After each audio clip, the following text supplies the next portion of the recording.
Darum ist das Rehli nur langsam vorwärts gekommen. Und ein von den Jägern ist ihm nachgeschlichen und hat gehört, wie es vor dem Häusli gerufen hat.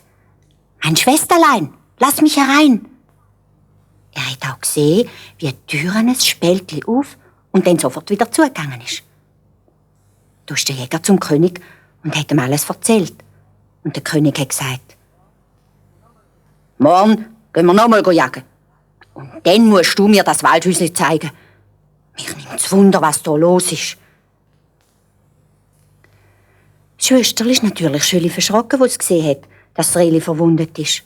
Es hat ihm das Blut abgewaschen, aus Blättern einen Verband gemacht und hat gesagt, »Lieg jetzt ab und halt dich still, dann bist du bald wieder gesund.« Und die Wunde war so klein, dass das Rehli am nächsten Morgen überhaupt nichts mehr davon gespürt hat und unbedingt wieder in den Wald raus.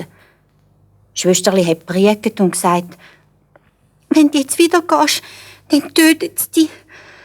Und dann bin ich ganz allein. Bleib doch bei mir.« Aber das Rehli hat so lange gebeten, bis ihm die Türen aufgemacht hat. Das Herz war ihm schwer dabei. Aber das Rehli ist fröhlich und gesund in den Wald hineingesprungen. Der König hat mit seinen Männern schon aufs gewartet und hat gesagt, »So, und jetzt jagen sie im Wald umeinander bis zum Abend.